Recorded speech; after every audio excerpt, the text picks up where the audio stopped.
What if everything we were taught about property and power is a lie? One man dared to say this to the whole world, and his name became a curse for some and a banner for others. Proudhon was a self-taught man from a poor family, the first anarchist in history, a thinker who divided the socialist movement forever. His ideas inspired the barricades of the Paris Commune and Spanish revolutionaries. But was he a genius or a utopian, a visionary or a fantasist? Let's dive into the mind-boggling world of a philosopher who wanted to change everything, and almost succeeded. Part 1.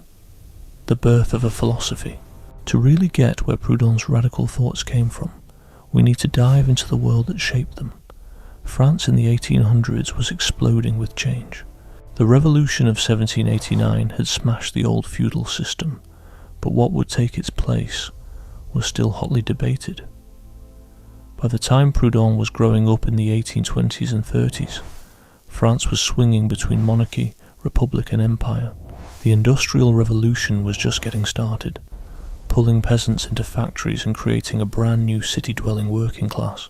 Traditional craftsmen, who had been the backbone of production in medieval times, suddenly found themselves being edged out by machines and factory competition. Wealth was moving into the hands of new big-money capitalists, leaving workers in shocking poverty. This turbulent environment shaped Proudhon's ideas. Unlike the armchair socialists who discussed workers from the comfort of their well-off lounges, Proudhon truly understood poverty. He'd lived it, breathed it, felt it in his worn-out wooden shoes as a kid. When he looked at the fast-changing industrial world, he didn't see it as progress, but rather a new kind of exploitation taking over from the old. In 1840, Proudhon wrote his first major book, What is Property? Or an inquiry into the principle of right and government.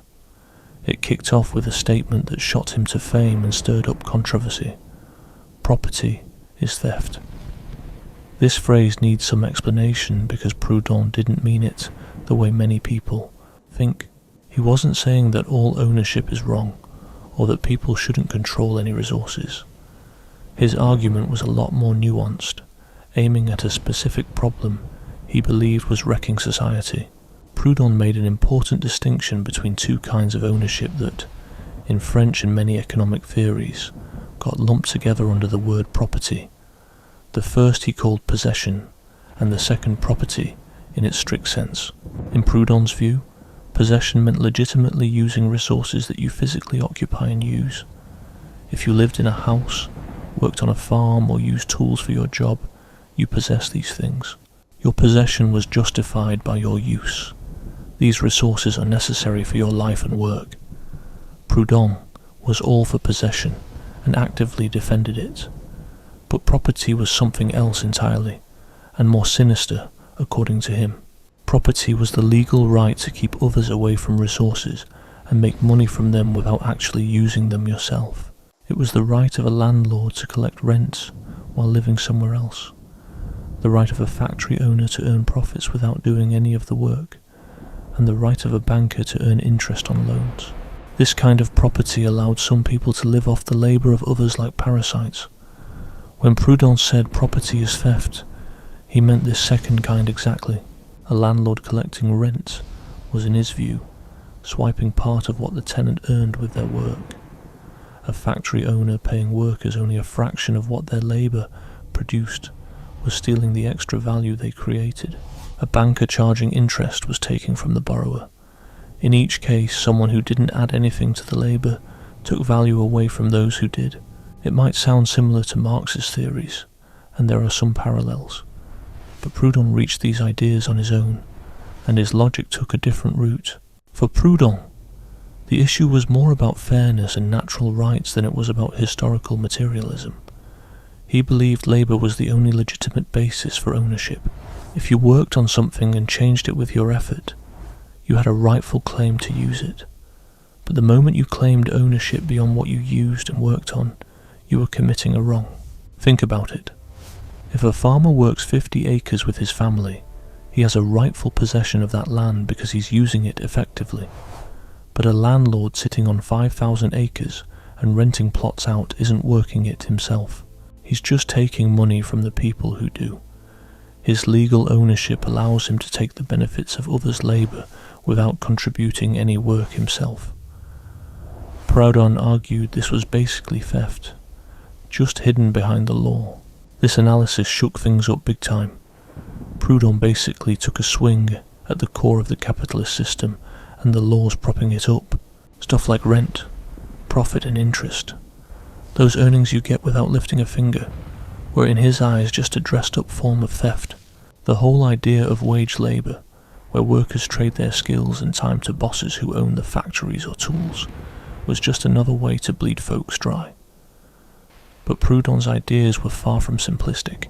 He wasn't like the communists who wanted to ditch private ownership entirely for everything to be owned collectively. He actually thought that was just another route to tyranny. With the state owning everything, people would be at the mercy of government rules and lose their freedom. Collective ownership backed by the state was just swapping out one kind of exploitation for another. So Proudhon put forth a different idea, possession over property. People should just use what they actually need, their houses, tools or farms. Nobody should own stuff they aren't using. Factories, they'd be run by the workers using them, forming what he called labour associations. These would be cooperative setups where workers make decisions together and share the benefits from their work. This ties into Proudhon's key philosophy, mutualism. This term came from French workers he met, especially in Lyon during the 1840s. They'd crafted their own ideas about mutual aid and swap-based exchanges, which Proudhon transformed into a full-blown economic theory. At the core of mutualism is the idea that economic exchanges should be fair and benefit everyone involved, not just a cash grab. Artisans, farmers and worker co-ops would trade based on the time they spent working. If a shoemaker takes 10 hours on a pair of boots and a carpenter spends the same on a chair, they'd exchange equally. Now that might seem a bit idealistic, and Marx really tore into this aspect of Proudhon's theory, but he wasn't clueless. He knew that different job skills meant different value levels, and that market dynamics would affect trades. His main gripe was about keeping exchanges fair and not skewed by property-related power. Proudhon's mutualism brilliantly balances personal freedom with collective cooperation. He wanted people to steer their own work lives, keeping their freedom intact. But he also got that people thrive on cooperation, and that today's production needs big-time teamwork. Mutualism aims to achieve collective harmony through voluntary collaboration, steering clear of the capitalist employer-employee dynamic or government mandates. A key part of this vision was his idea of a people's bank. This setup would offer interest-free loans to workers and entrepreneurs, asking only for a tiny handling fee. It's vital to grasp the logic here. In capitalism, those with money lend it out at interest, earning more just because they have it. This hands huge power to the wealthy and makes workers and small business owners pay just to get the tools and resources they need to work. Proudhon argued that charging interest on loans is baseless and akin to paying for nothing. When banks lend, they aren't really giving something up. They're just creating credit that's bound to be settled. The borrower pays back more than they borrowed, letting lenders pocket money without labour or genuine risk once the securities are in place. Proudhon thought that by getting rid of interest, he could weaken the grip of finance capital and help workers gain fair access to resources. In 1849, he even tried to set up such a bank using his ideas about mutual credit. Attempts to get funding through voluntary donations didn't pan out because the bank was underfunded, and Proudhon ended up in prison for 3 years due to his rebellious writings. This failure, however, taught important lessons about the practical challenges in his plans, challenges that became clearer with time. Another big part of Proudhon's thinking was his take on the state. When he called himself an anarchist, he meant that he saw the government as illegitimate, that political power meant control and should be done away with. Contrary to what some might think, this wasn't about creating chaos. In his 1849 work, The Confessions of a Revolutionary, Proudhon famously said, Anarchy is order without power. This line captures the heart of anarchist thought. Real order doesn't need hierarchy or force. People can manage themselves through voluntary agreements and associations. He argued that it's not the lack of government that's the problem, but rather the presence of exploitation and domination. Proudhon viewed the state as mostly existing to protect property in its exploitative form. Laws, he believed, are crafted to ensure the rights of landlords, capitalists and creditors, often at the expense of workers and the poor. Law enforcement and the military suppress resistance against exploitation, while every part of the government is designed to maintain an unjust system. Yet Proudhon wasn't calling for a violent revolution. He stood apart from later revolutionary anarchists by advocating for peaceful economic change. Proudhon envisioned a future where, as workers formed cooperatives, established mutual credit systems, and created networks of free communes, the state would fade away. Without its economic support and without backing from productive society, the government would naturally become irrelevant. He suggested a federated society, self-organized through voluntary associations. Local communities or communes would manage themselves with direct democracy and could team up with others for larger coordination, always retaining the right to leave. Rather than a central authority, everything would work through mutually respected agreements. Part 2. The dialectical method and economic contradictions.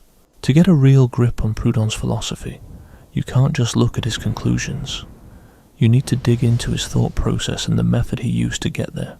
Back in 1846, Proudhon put out his most ambitious theoretical work, called The System of Economic Contradictions, or The Philosophy of Poverty.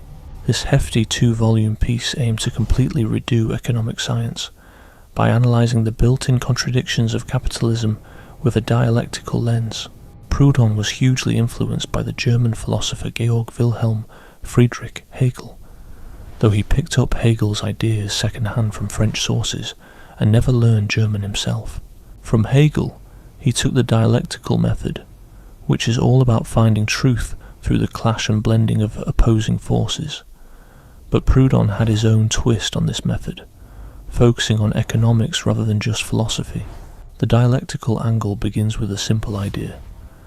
Reality is jam-packed with contradictions and opposing forces that stir up conflict and change. These contradictions aren't just logical flubs to be fixed. They're the nuts and bolts of how things actually work.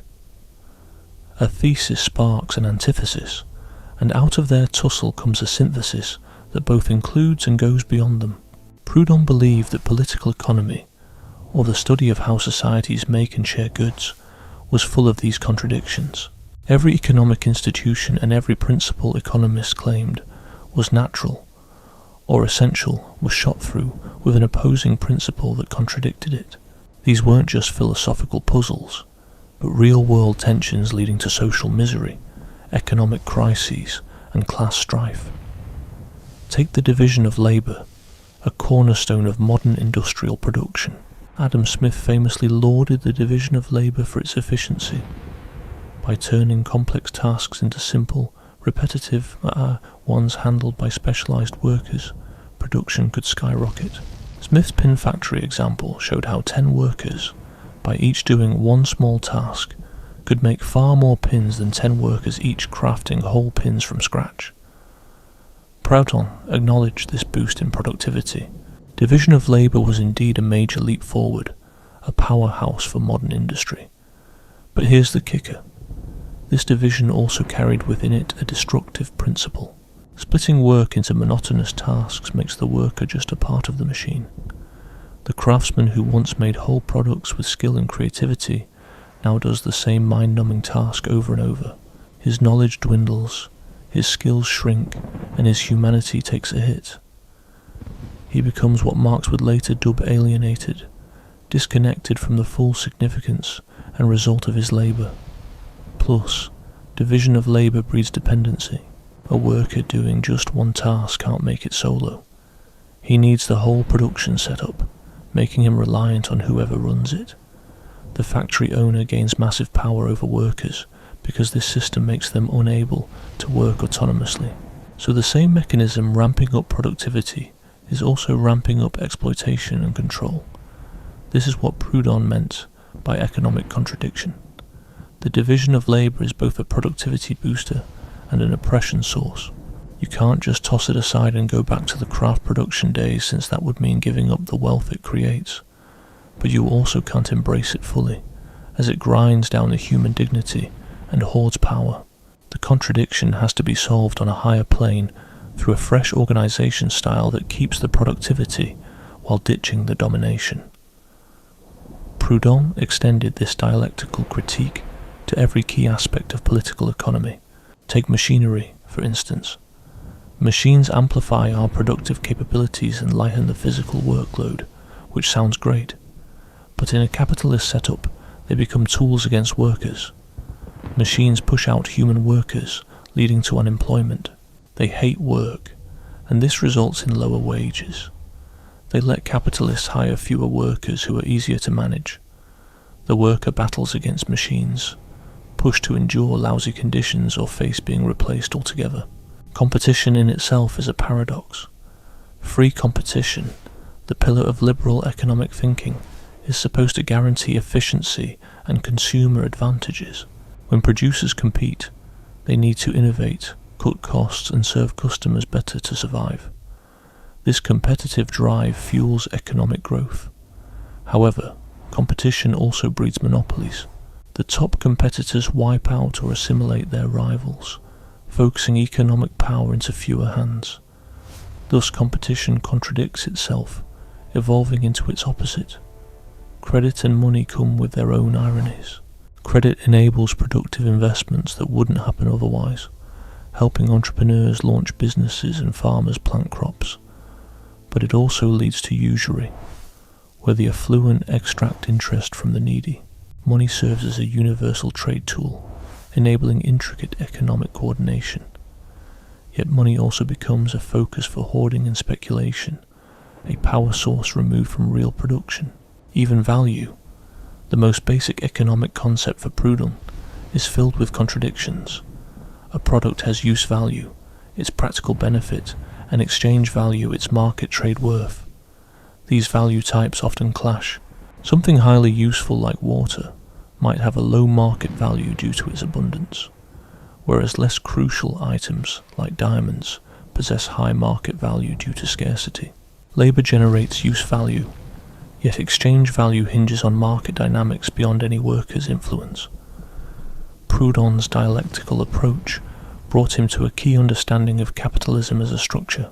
Every tenet of bourgeois political economy contains its own contradiction. Every capitalist system institution spawns contradictions leading to crises and hardship. These clashes can't be resolved by minor reforms or reliance on market self-correction. The issues are deep-rooted, part and parcel of the system. Yet here is where Proudhon's perspective diverged sharply from what Marx later developed. Marx believed capitalism's contradictions would intensify, leading to a revolutionary breakdown and the rise of socialism. The proletariat, driven to desperation by deteriorating conditions and united by factory systems, would overthrow the bourgeoisie and take control of production. Proudhon rejected this notion of revolutionary collapse. He didn't think contradictions would sort themselves out through violent revolt. Instead, he proposed that contradictions needed conscious transcendence through the development of new economic systems that fuse the good in existing structures while eradicating the negative.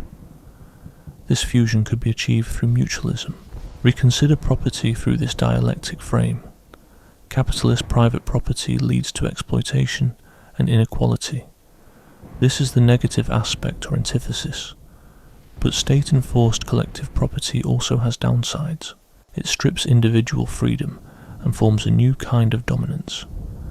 The synthesis, Proudhon argued, is possession, a form of ownership revolving around use and occupation that maintains personal control while avoiding exploitation. Similarly, with economic coordination, free markets offer adaptability and meet changing demands, but also bring chaos, crises, and inequality. Central planning aids production coordination, but demands a strong state and diminishes initiative. The mutualist solution is federative association, which champions voluntary cooperation among independent producers, coordinating through agreements and mutual banks, bypassing both market competition and state control. Across pages and pages in his work on economic contradictions, Proudhon explored these dialectical evaluations, dissecting how each economic category holds opposing forces needing synthesis. The work is intense, sometimes repetitive, and can often seem intricate in reasoning. Even those who support it have found it a challenge to comprehend. This brings us to a major flaw in how Proudhon's dialectical approach worked, a flaw Marx exploited relentlessly in his criticism.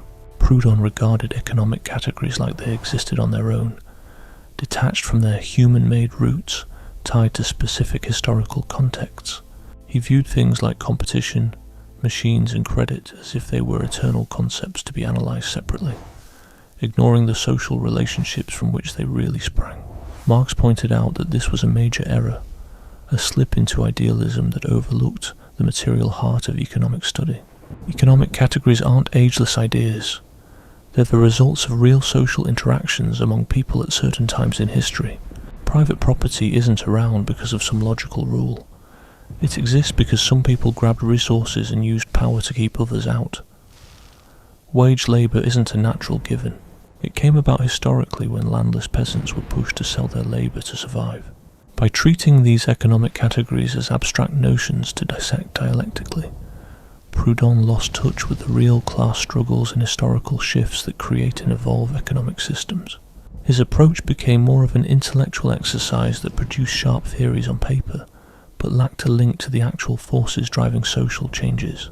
Additionally, Proudhon's confidence in peaceful resolutions achieved through mutual credit and voluntary associations underestimated the resistance the privileged classes would offer against any change threatening their control. He envisioned workers could just build alternative setups, like cooperatives and mutual banks, that would progressively outdo capitalist entities. However, he didn't fully address how capitalists would wield their influence over the state, the legal system and resources to shut down these alternatives. The failure of the People's Bank was a stark example of this issue. Proudhon struggled to amass enough capital through voluntary contributions, because workers didn't have the means to contribute significantly, while those with resources had no reason to support a venture aimed at diminishing their economic power. Instead of being impartial, the state actively worked against Proudhon by imprisoning him and closing his publications. Despite these flaws, Proudhon's dialectical insights weren't without value. He was right in highlighting how capitalism has intrinsic contradictions that can't be solved within the system. The clash between collective productivity and individual ownership, between social production and private property, and between technology's potential and its use for control are issues still relevant today. Proudhon was also forward-thinking in realizing that for socialism to work, it must blend individual liberty with collective coordination. The simplistic divide between private property and state control, between markets and plans, between individualism and collectivism, has hampered socialist thought for ages. Proudhon's push for a third path, although his ideas weren't flawless, opened up debates that socialists continue grappling with. His focus on federalism and voluntary association as alternatives to both capitalist markets and state-run socialism influenced anarchist and syndicalist ideologies for generations.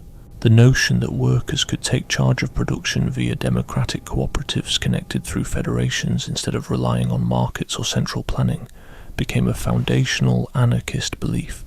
Even though Proudhon's ideas like labour time tickets and mutual credit didn't pan out, the core vision of worker self-management still holds value. His work on economic contradictions highlights his ambitious yet critique-prone standpoint. It reveals both his sharp eye for capitalism's problems and his shortcomings in offering actionable solutions. Marx's harsh critique in The Poverty of Philosophy spotlighted many of these weak points and paved the way for the significant divide between anarchist and Marxist strands of socialism. Part 3. The federative principle. If Proudhon's economic insights highlighted what's best discarded, his federative principle sketched out what should rise in its place. This hopeful vision for a society without centralized control or capitalism could be his lasting impact on political thinking. Nowadays, when people hear federalism, they think of a government setup, like in the US, where power is split between national and state entities. But Proudhon aimed for something way more groundbreaking. He imagined a federalism sans government, with society forming around agreements freely made among individuals and groups, all without any one authority ruling over all. Let's begin with the basics, the individual worker. In Proudhon's ideal, everyone has what they need to do their work. A shoemaker owns his shop and gear, a farmer has his fields and tools, a writer has their books and desk. These items stay theirs because they are used daily, not because some paper says so, which would enable someone else's ownership. But no one works entirely alone. Creating stuff is a social act. The shoemaker needs the tanner's leather, the spinner's thread, the farmer's food. Making complicated items demands the teamwork of lots of specialized workers. Proudhon got how modern production needs big-time collaboration, hence folks band together, forming groups to help each other out. Factory workers, for instance, might form what we'd now call a worker coup. Instead of a single owner raking in the money, the workers jointly own the place and make decisions through votes. They choose managers to serve them, decide on products, and set up work plans. They divide up what they earn based on agreed rules. These co-ops would run on the true democracy internally, each worker having one vote. Major choices get made in general meetings where everyone talks and votes. Routine tasks could be assigned to elected managers or committees, but they'd always be answerable to the group and could be voted out if needed. It's straightforward. Those who do the work get to call the shots. These smaller groups then need to work together.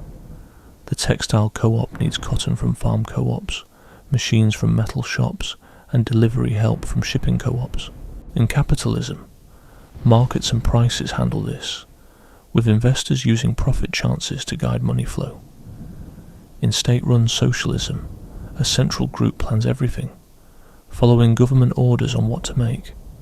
Proudhon didn't like either way. To him, markets caused unfairness and chaos. Central planning led to a strong state, which could become tyrannical.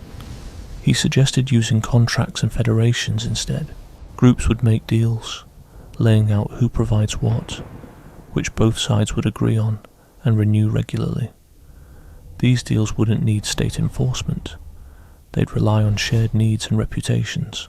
If one group fails its contract, others would steer clear, just like in business where trust matters. But without the unfairness of private ownership and hired labour, deals would be truly mutual and supportive, not forced. On a broader level, co-ops would link up, forming region and industry federations for bigger tasks. Textile co-ops in one area might band together for sharing knowledge, syncing efforts, and bargaining with suppliers. But, and this is key, the federation would never exert control over its members. Every co-op has the freedom to operate independently, and if they're unhappy with the federation setup, they're free to leave. This same principle is true for geographic communities too. Think about it. Proudhon imagined communes as self-governing local communities. Whether it's a village, city neighbourhood, or a district, it depends on what fits the local vibe best. These communes would handle the local resources, manage production and consumption, keep the infrastructure in check, and sort out any disputes among the people. But they wouldn't act like sovereign states with the power to enforce rules. Instead, the connection between individuals and the commune would be more like a contract. People join by choice and can leave whenever. The commune only deals with what its members have agreed to let them handle. So everything relies on people voluntarily teaming up and agreeing mutually. These communes would also join forces with others for bigger goals. A bunch of communes might team up to work on a river, sort out road systems or run industries. And those regional gatherings could then link up nationally, or even globally, for stuff like scientific studies, infrastructure projects, or collective defense. The guiding principle remains the same. The individual parts matter more than the federation. Power trickles from the bottom up, rather than the other way. No federation gets to boss its members around. They're just there to make group goals easier to hit, and if they're not doing that, they can be changed or scrapped. This is totally opposite to a state, which claims sovereignty, or unchecked authority over its people. States make laws and enforce them, collect taxes whether you like it or not, and claim ownership of legal violence via police and military. Opting out isn't an option. You're under its rule, regardless of whether you agree. Proudhon's version of federalism does away with sovereignty completely. There's no top dog. Authority is shared, limited, revocable, and relies on everyone choosing to be part of it. It's an anarchy of sorts. No rulers, yet not chaotic. It's structured through people cooperating by choice and respecting each other. To bring this to life, consider how disputes might get sorted out in this system. If two co-ops can't see eye to eye on a deal, they'll hash it out. If that doesn't work, they might pick a third party to mediate, but that mediator can't force them to comply. Agreement is necessary for any resolution to stick. It sounds like a recipe for endless arguments, but Proudhon thought it was the opposite. Knowing both sides must come to terms with no side able to force things drives them to find fair solutions. A cooperative that gets a reputation for negotiating poorly or unfairly becomes shunned. The setup encourages good behaviour without forcing it. Central to this system is Proudhon's People's Bank and mutual credit idea. Workers need capital to start co-ops and compete against big businesses. Regular banks lend only if there's collateral and charge interest, keeping capital over labour. Proudhon's People's Bank would flip that. It would be owned by the workers and co-ops using it. Instead of interest, it would charge just enough to cover its expenses. Credit would depend on the borrower's ability to produce and trustworthiness, not collateral. The bank's credit would be backed by the overall productivity of its members. This might be a bit tricky, so here's the gist. Money today is mostly credit, or promises to pay, treated like it's real wealth. Banks create more credit when they loan out funds, effectively increasing the money supply. Proudhon thought credit should help producers instead of making bankers rich through interest. So if a cooperative needed money to buy equipment, they'd go to a mutual bank. The bank would check if the equipment would boost productivity and if the cooperative was trustworthy. If all was good, they'd get credit without interest. This way, the workers keep the profits from their hard work and nothing goes to financiers. Proudhon believed this approach would let workers slowly gather resources and start cooperatives, bypassing the need to gather capital by exploiting others. As more workers joined cooperatives and used the mutual credit system, capitalist businesses would find it tough to compete. Given the choice, why would workers go for traditional jobs when they could manage a cooperative and benefit from all their labour? Change would come quietly through market competition, rather than a political upheaval. The state's power wouldn't be able to suppress cooperatives because as economic power moves, the state loses relevance. Workers managing their ventures and supporting each other wouldn't need government intervention. The state's economic foundation would crumble, leading it to fade away. Now this vision is a mix of smart ideas and some wishful thinking. The brilliance lies in recognizing that democracy should cover economic domains, and political liberty is empty without economic freedom. He realized that wage labor is a form of control, and that workers need authority over their jobs, not just voting rights. The idea of the federative principle, building society through voluntary participation, from the bottom up, is a real alternative to capitalist systems and bureaucracies. We can spot Proudhon's influence in modern worker cooperatives and mutual aid groups. The late 19th century cooperative movement leaned heavily on his thoughts, but the flaw lies in Proudhon, undervaluing power plays and banking too much on voluntary cooperation. He thought capitalists would peacefully handle losing, and that the state would simply become needless. Sadly, History doesn't agree. Those in power don't just step aside. They use whatever means necessary, legal, illegal, direct or indirect, to hang on. Worker cooperatives face big challenges in capitalist systems. Regular banks see their ownership style as risky, making credit hard to come by. Competing with capitalist firms that offload costs onto workers and communities is tough. Often successful cooperatives end up mimicking regular businesses, hiring external labour and falling back into old patterns. Proudhon's pivotal idea, the mutual bank, just didn't hold water.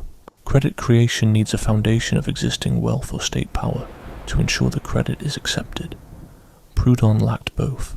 Competing with state-supported conventional banks without built-up capital or legal backing, a mutual bank couldn't reshape an entire economy effectively.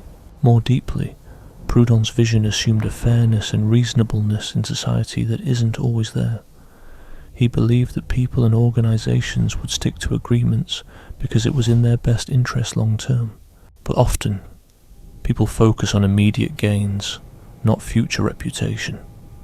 Without some enforcement or fallback option, cooperatives are open to exploitation by freeloaders and bad actors. This is a common hurdle in anarchist setups, keeping agreements and maintaining order without forming coercive authority. Proudhon's idea of mutual interest and reputation molds up somewhat in small, familiar groups where everyone knows each other and future dealings are guaranteed. In large, complex societies with people who move around a lot and often engage in impersonal interactions, reputation doesn't hold as much sway, and figuring out mutual interest becomes trickier. Yet despite these issues, Proudhon's idea of federative principles still sparks intellectual curiosity. He firmly believed that authority should climb from the bottom upwards, with bigger organisations existing solely to aid their smaller parts, offering a solid critique of both state-controlled socialism and corporate capitalism. His vision of economic democracy, where workers manage their workplaces through democratic co-ops, actually foreshadows later ideas on industrial democracy and participatory economics. The notion that relationships should be based on voluntary agreements rather than forced hierarchies continues to drive movements for decentralization and direct democracy. From the Paris Commune to Spanish anarchism and today's platform co-ops, attempts at federative organization keep popping up because the core idea is strong. People are capable of working together voluntarily for shared goals without bowing to authoritative rule. What Proudhon didn't offer wasn't a lack of vision, but a practical guide on transitioning from the present situation to his ideal. The challenge lies in building a federative society in a state and capital-centric world that would fiercely oppose such changes with its vast power. This lack of practical strategy would end up being crucial in future struggles. Part 4. The Big Break with Marx. Few intellectual disputes in history have matched the impact of Pierre-Joseph Proudhon's and Karl Marx's clash. Their argument went beyond personal dislikes, though those were definitely a factor, and highlighted a major rift in the socialist movement. It marked the divide between two very different approaches to understanding and tackling capitalism, shaping the boundary between anarchism and Marxism for over 150 years. The tale begins with mutual admiration. Marx got to Paris in 1844 after being kicked out of Germany for his radical writings. There he met Proudhon, already famous for his work What is Property, and recognised as France's leading socialist thinker. They engaged in long discussions, swapping ideas. At this time Marx was still building his own theories. He absorbed German philosophy, especially from Hegel and Ludwig Feuerbach, and was just starting to dive into political economy from a philosophical angle. In his early 1845 piece, The Holy Family, Marx held Proudhon in high regard, deeming his work a scientific statement to the proletariat and seeing Proudhon as truly proletarian, not an outsider theorizing from a distance. Marx believed Proudhon's key insight was the need for abolishing private property entirely, highlighting the revolutionary thinking among the working class. Here was a self-taught worker scrutinizing capitalism's core contradictions and drawing bold conclusions all on his own. Despite his praise, Marx recognized flaws in Proudhon's early ideas. Even in The Holy Family, Marx suggested Proudhon failed to fully understand the nature of wages and money, viewing them as independent rather than intertwined with social relations. This hinted at deeper theoretical differences, primed to erupt into conflict. The breaking point occurred in 1846 and 1847. Marx was working to set up a communist correspondence committee to rally socialists in Europe around a unified theoretical framework. He invited Proudhon to join in. In his invitation, Marx outlined his vision: a disciplined group of revolutionaries taking on utopian socialism to build scientific socialism on solid theory. Proudhon's reply was courteous, yet firmly dismissive. He had no interest in revolution as a method for social reform, seeing it as an appeal to force and whim. Instead, he advocated for peaceful change through workers organizing economically, steering clear of political power grabs. Proudhon made it clear he and Marx differed on their approach and goals. Right after this back and forth in late 1846, Proudhon released The System of Economic Contradictions, or The Philosophy of Poverty, and asked Marx for thoughts. What he received was not constructive feedback, but a brutal takedown. Marx spent early 1847 crafting his response, releasing it in July as The Poverty of Philosophy, Answer to the Philosophy of Poverty by Mr. Proudhon. He wrote it in French to ensure it reached French workers loud and clear. The title itself, mocking Proudhon's work, set a scornful tone. Marx's critique peeled away Proudhon's credibility on multiple levels. Firstly, he slammed Proudhon's intellectual caliber, painting him as a sophist with fancy words masking messy ideas. Marx accused him of not understanding the economists he referenced, claiming discoveries as his own that weren't, and building convoluted arguments on shaky foundations. Secondly, Marx criticized Proudhon's use of Hegelian dialectics, suggesting Proudhon embraced the worst of Hegel's method while missing the revolutionary essence. Proudhon looked at economic concepts like property, competition, machines, and credit as if they were concepts to ponder endlessly. He tried to spot contradictions within these ideas and solve them through a dialectical method. Marx, however, called this an idealistic and historically inaccurate approach. Economic ideas, he argued, aren't just abstract ideas. They reflect real social relationships that arise in specific historical contexts. Private property isn't just a logical necessity. It exists because of historical patterns of taking and exclusion. Wage labour isn't a natural concept to be examined this way. It's a social relationship born when independent producers lose access to production tools. Marx drove his point home with clear examples, showing how Proudhon considered labour as if it had a fixed value, suggesting that goods should trade based on equal labour time, believing this would remove exploitation.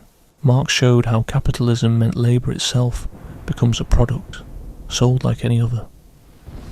Workers trade their capacity to labour, or labour power, for wages, with its value, determined by the necessities for the worker's upkeep. However, this labour power creates more value for the capitalist than it costs, which is how profit arises. Proudhon missed this exploitation mechanism because he failed to see the difference between labour and labour power. His idea of equal exchanges couldn't eliminate exploitation, as it overlooked workers being forced to sell their labour power due to separation from production means. Marx critiqued Proudhon's economic views as secretly conservative, despite their seeming radicalism. Proudhon aimed to keep capitalism's benefits while ditching its downsides, wanting markets but without profit, solo producers but with collective order. Marx saw this as unrealistic, arguing that capitalism's positive and negative traits can't be split. They're interlinked. Competition does encourage innovation, but it also leads to capital concentration and worker hardship, and these can't simply be untangled at will.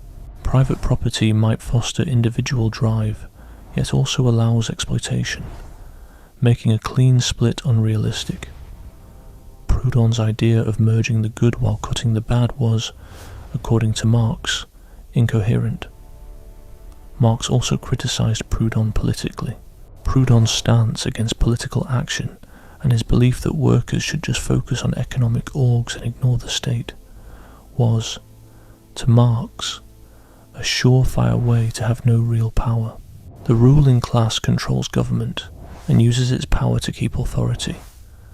Workers can't just build alternate options and avoid politics. They must challenge and overthrow existing systems. Striking criticism from Marx targeted Proudhon's take on strikes. Proudhon claimed strikes were useless as wage hikes would just lead to price hikes. Marx explained this missed the real battle between classes. Strikes aren't merely about salaries. They're how workers form groups, build solidarity, and gain class awareness. Through confronting bosses, workers learn collective action and identify shared goals. By opposing strikes and political action, Proudhon was effectively telling workers to accept exploitation while slowly building co-ops and mutual banks. But capitalists wouldn't just sit idle. They'd squish such efforts with any tactics possible. The idea of peaceful change was a total fantasy. To spark a revolution, the capitalist class had to be faced down and overcome. Let's be real about the tone and fairness of Marx's criticisms. The Poverty of Philosophy wasn't just some dry scholarly work.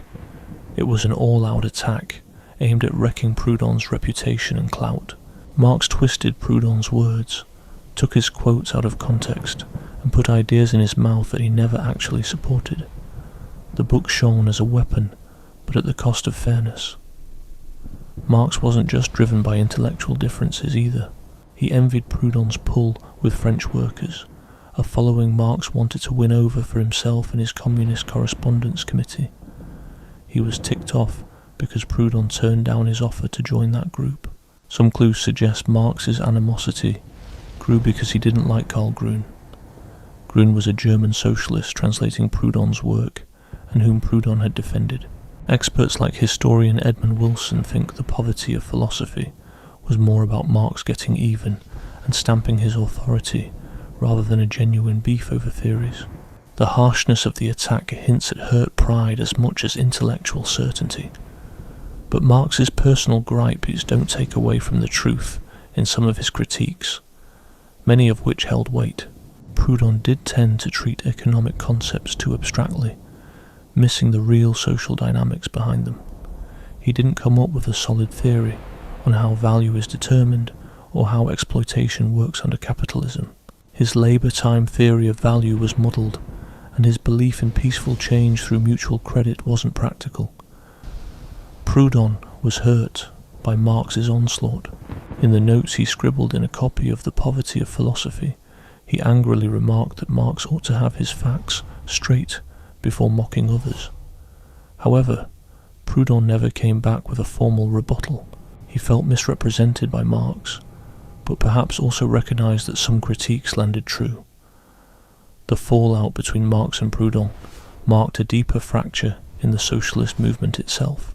It represented two fundamentally different tactics for understanding and combating capitalism. Marx's approach leaned on historical materialism, class struggles, revolutionary toppling of the capitalist state, and a temporary period of proletarian rule leading to communism. In contrast, Proudhon's approach highlighted mutualism, federalism, a rejection of political authority, peaceful change via economic organization, and instant adoption of anarchist principles. This rift was entrenched in the First International Working Men's Association, kicked off in 1864. Although Proudhon passed away in 1865, his followers, notably Mikhail Bakunin, who picked up Proudhon's thinking, kept the anarchist flame burning within the International. The clash between Marxists and anarchists over strategy, organization and ultimate goals eventually tore the International apart in the early 1870s. The Marxist-anarchist split shaped socialist politics for generations to come. In the 20th century, communist parties inspired by Marx's ideas set up regimes claiming to be socialist, which anarchists dismissed as state capitalist tyrannies. Anarchist groups, leaning on Proudhon's federalist ideas, formed revolutionary communities in Spain during the Civil War and inspired various self-governing movements across the globe. The two factions remained at odds, each blaming the other for socialism's missteps. Nowadays, historians and political theorists ponder whether this split was inevitable, or if Marx and Proudhon might have discovered common ground. They shared similar critiques of capitalism, recognized exploitation and alienation, and both wanted workers in control of production, dreaming of a classless society. Their main differences boiled down to methods: historical analysis versus dialectical idealism, revolutionary power grabs versus peaceful federative change. Some scholars believe Marx got the critiques right, but missed the mark with his alternatives, suggesting that while Proudhon's specific solutions had their failings, his federalist vision might be more reliable than Marx's confidence in proletariat rule. Some argue that Proudhon's ideas were more like pre-science, and that Marx brought real progress with his historical materialism in understanding societal changes. What's clear is that their clash weakened both ideologies. Marxism managed to create detailed economic and historical insights, but it frequently supported authoritarian measures by claiming they were necessary for revolution. On the other hand, anarchism stayed true to the idea of immediate freedom and organizing through federations, but it often struggled with practical strategies for achieving change against strong opposition. If Marx's analytical strengths had been combined with Proudhon's federative ideas, it might have led to a more effective revolutionary theory. However, personal conflicts and political disagreements prevented this blend from happening. Part 5. Revolution without violence. Proudhon had one of those bold and often debated beliefs that social revolution should happen peacefully, without resorting to violence or uprising. This viewpoint didn't sit well not just with Marxists, but with a large chunk of revolutionary thinkers. To grasp why Proudhon felt this way and how it influenced his political strategies gives us insight into both the promise and pitfalls of his philosophy. For most revolutionaries in the 1800s, the idea of violently overthrowing the existing system seemed not just necessary, but inevitable. The French Revolution had set the bar, with massive crowds rising up, storming the Bastille, beheading aristocrats, and clashing with royal forces in the streets. Revolts in 1830 and 1848 only reinforced the notion of revolution as armed struggle. But Proudhon didn't buy into this model. His rejection of revolutionary violence wasn't because he was a pacifist or queasy about moral issues. He saw clearly the harshness of the system in place. Instead, his views came from a strategic standpoint regarding what violence actually achieves. According to Proudhon, violence can't bring about justice. It only replaces one type of domination with another. Yes, an uprising might bring down a government, but it doesn't automatically change social or economic structures. The French Revolution got rid of the monarchy, but it didn't end exploitation. It just swapped feudal lords for bourgeois capitalists. Grabbing state power doesn't solve the core problem, because state power itself is the issue. Besides, violence tends to lead to authoritarianism. Revolutionary movements that favour violence have to be organised hierarchically to succeed in combat. They develop command systems, require strict discipline, and often enforce decisions down the chain of command. Even after winning, these authoritarian trends stick around. The revolutionary leaders turn into a new ruling class, using the apparatus of the state they captured to enforce their ideas on society. Proudhon saw this very clearly in France's revolutionary past. The Jacobins, the most extreme group during the Revolution, set up a dictatorship led by the Committee of Public Safety, executing not just aristocrats but also rival revolutionaries and anyone they deemed an enemy of the Republic. The Terror, defended as necessary for the revolution's protection, ended up establishing its own tyranny. Napoleon's empire, which arose from the chaos of the Revolution, was more dictatorial than the monarchy it replaced. Proudhon's takeaway was that the way you go about things determines the outcome. You can't create freedom through authoritarian tactics. You can't establish justice with unjust methods. You can't build cooperation on the back of coercion. A violent revolution will result in a violent society. A revolution structured hierarchically will produce a hierarchical social order. So what was Proudhon's alternative? His idea of a social revolution involved radically changing economic relations, not seizing political power. Workers would come together to form cooperatives, establish mutual banks, and create federations of autonomous communes. These new systems would grow within the old society, eventually pushing out capitalist entities and making the state unimportant.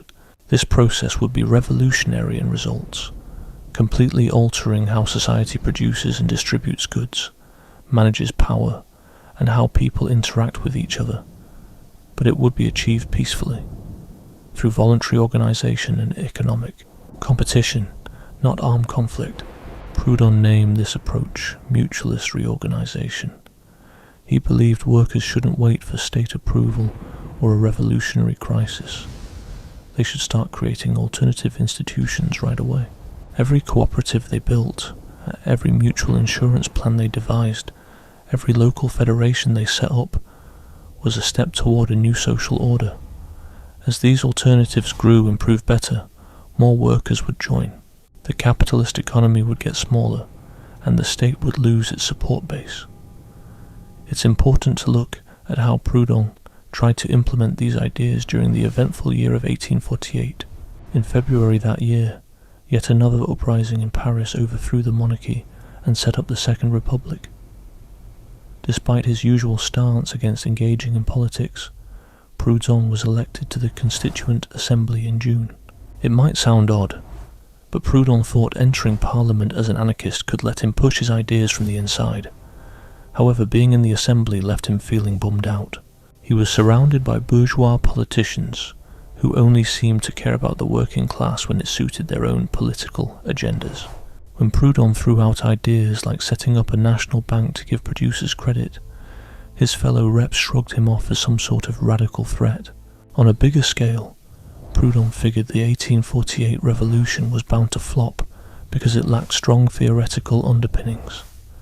Sure, workers had risen up out of real need and grievances, but they lacked a clear plan for the society they wanted.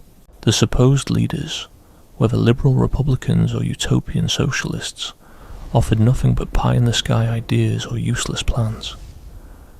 During this time, Proudhon edited a bunch of newspapers to spread his ideas. He kicked things off with the Representative of the People in February 1848, then moved on to 3 more publications as censorship shut each one down. In these papers, he emphasized that the revolution had to focus on economic change, not just political tweaks, and that workers needed to organize independently instead of leaning on politicians. One of his big moves was trying to kickstart the Bank of the People in early 1849. He saw it as a cornerstone for peaceful revolution, offering interest-free loans to help workers form co-ops and get the resources they needed. Proudhon asked workers to chip in what they could to help build this new financial system. The bank got some buzz and a few donations, which allowed Proudhon to set up an office and start making plans. Yet trouble hit hard. Workers, mostly strapped for cash, couldn't put in enough money to make the bank viable. Wealthier folks weren't inclined to support something that threatened their economic advantage, and the state was not a neutral player. It actively meddled to wreck the project.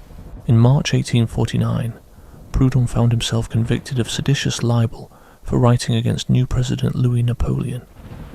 Slapped with a 3-year prison sentence, he started his time in June.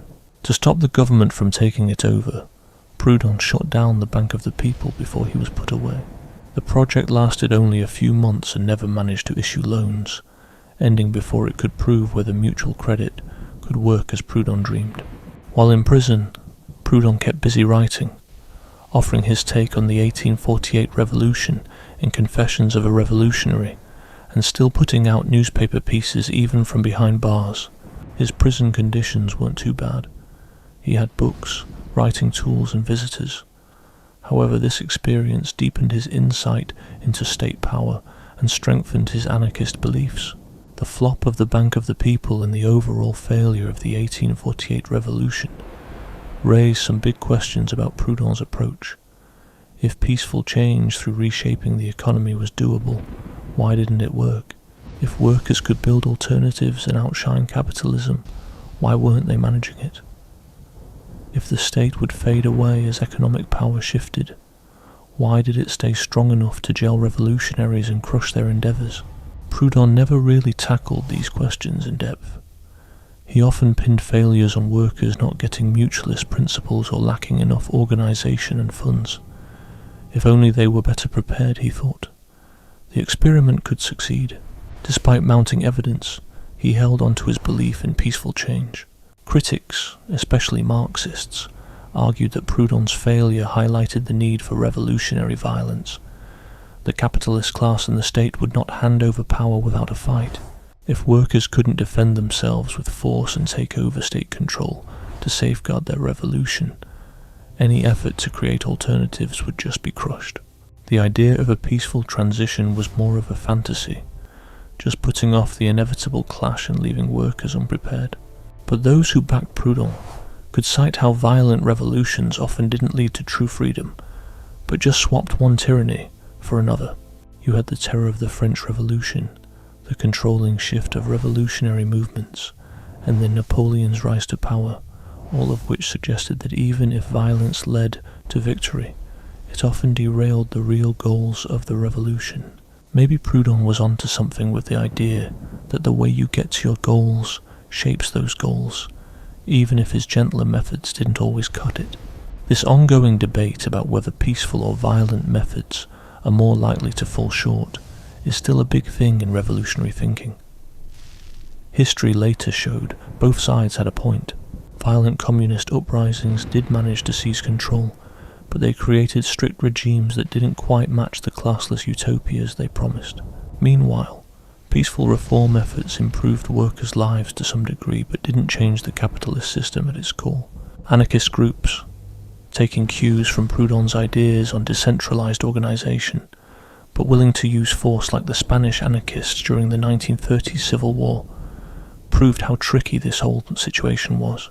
They put Proudhon's ideas of worker-run production and federated systems into practice in revolutionary Catalonia, but they also had to battle fascist forces. In the end, the revolution was crushed, whether because they weren't violent enough, or because using violence led to overwhelming backlash is still up for debate. Proudhon's push for peaceful transformation did highlight the importance of building a new society in the here and now, instead of waiting until after some imagined revolution. If you want a free, cooperative society, start creating those kinds of institutions today. Don't hold off until after the upheaval to build them. Develop them as part of reshaping society. This idea that new social structures should grow within the old ones, and that revolutionary actions should reflect revolutionary goals, has influenced groups from anarcho-syndicalists to modern anti-authoritarian organisers. It stands out as Proudhon's most lasting strategy, even if his optimism about achieving this without conflict might have been a bit much. Part 6. Spotting Proudhon's stumbles. You can't honestly look at Proudhon's philosophy without acknowledging where he tripped up. And boy, there were plenty of those. Sometimes his ideas floundered because his theories were too abstract. Other times it was because they simply didn't hold up in real life, and occasionally he just couldn't connect lofty ideas to gritty reality. Pinpointing Proudhon's mistakes is just as essential as celebrating his achievements. Let's dive into his economic theory, especially his labour theory of value. Proudhon believed a commodity's value should match the labour time poured into making it, with trades reflecting equal labour time. It sounds straightforward and fair, but runs into a brick wall when faced with real-world economics. The truth is, different kinds of labour have varying levels of productivity. A skilled engineer's hour of work results in more value than an hour of work by an unskilled labourer due to differences in skill, training and talent. Using advanced machinery for an hour yields more than using primitive tools, and making something desperately needed by people doesn't equate to producing something nobody wants. Proudhon noticed these differences, but couldn't effectively weave them into his theory. He vaguely suggested tweaking labour time by skill level or social benefit, but never outlined a viable way to figure out these adjustments. I mean, who decides if engineering labour is worth double, 5 times or 10 times more than basic labour? If you use market prices for this, aren't you slipping back into capitalism? And if you lean on social consensus, you're talking about needing some authority to gather all those opinions. Marx's criticism in this regard hit hard. He explained that in capitalism, labour turns into a commodity with its price set by supply and demand. Just like anything else, workers sell their labour capability for wages that roughly cover the cost of living essentials. However, the labour capability the capitalists buy can create more value than it costs to sustain. A worker might generate 8 hours worth of value but only need 4 hours worth to get by. The extra value, surplus value, gets claimed by the capitalist as profit. That's exploitation. It doesn't happen because trades are unfairly measured by labour time, but because workers have no choice but to sell their labour in the first place. Proudhon didn't catch this. By not distinguishing between labour itself and the ability to work, he treated labour as having intrinsic value rather than seeing it as a social interaction, which left him unable to unravel how exploitation truly operates in capitalism. His idea of equal trade based on labour time couldn't erase exploitation, since it ignored the root issue, workers being detached from the tools of production. The same issues crept into his mutual credit system. Proudhon thought banks should offer interest-free loans, backed by the borrower's productive potential. But how do you assess that potential before a person's made anything? How can you gauge if a new venture will take off? Capitalist banks ask for collateral and charge interest because lending's risky. Borrowers might default, and interest offsets that risk while collateral offers security. A mutual bank dismissing collateral or interest would be in hot water instantly. It would need to gauge credit worthiness, which demands info and judgment. It'd require reserves for when borrowers can't pay back, and would have to compete with regular banks that lure depositors with market rates of interest. Proudhon's attempts to establish such a bank fell flat against these practical hurdles. On a deeper level, Proudhon naively thought that credit access would let workers launch co-ops that could outshine capitalist companies. Yet even with credit, co-ops struggle in capitalist markets. They can't easily exploit workers to boost profits like capitalist firms do, and making quick decisions is tougher when democracy is involved because it takes time. Co-ops frequently run into obstacles because traditional banks, suppliers and customers often see their ownership model as odd or risky. They've typically thrived in specific areas or with help from the government, rather than as a widespread alternative to capitalism. The Mondragon cooperatives in Spain are perhaps the most renowned large-scale co-op success story, yet they developed thanks to the backing of Catholic social teachings and Spanish laws, which is different from the natural growth Proudhon imagined. Despite their long-standing presence, they still make up a small fraction of the global economy. Proudhon's idea of federalism sounds great in theory, but it has its practical flaws. He never quite explained how disagreements between federations would get sorted out, how they'd deal with those who benefit without contributing, or how they'd manage big projects that require a lot of planning, like a railroad network. Such projects need massive investment, standardized systems, coordinated schedules over long distances, and infrastructure upkeep. Could a purely voluntary federation of associations pull this off? Proudhon claimed federative principles could solve any coordination issue, but never showed how. Modern economies need coordination on levels and at speeds that might be beyond what independent associations can negotiate. Massive supply chains, integrated energy systems, and communication networks all need some degree of centralized oversight. A system of solely market-based coordination leads to waste and chaos, as capitalism shows. However, trying to coordinate without markets or planning is tough too. Proudhon's belief in mutual interests and reputation as enforcement tools fell short. In small communities where everyone knows each other and expects future dealings, reputation holds weight and can replace legal enforcement. But in large anonymous societies, reputation has less impact. People acting in bad faith can simply move, disguise themselves, or operate across areas where their reputation doesn't follow. Proudhon's strategy for peaceful change turned out to be his biggest practical shortcoming. He assumed capitalists would just step aside once outperformed, that the state wouldn't interfere with new institutions growing, and that workers could build a new system within the old one without conflict. He was wrong on all counts. Those in power don't give it up without a fight when it's at risk. They use the law, police, military, propaganda, economic pressure, and any other available means to shut down alternatives. The state isn't neutral. It serves as a tool of class power and will be used against revolutionary movements, whether they resort to violence or not. Proudhon's imprisonment and the shutdown of his People's Bank made this very clear, yet he didn't fully learn from it. Another area where Proudhon fell short was in his dialectical approach.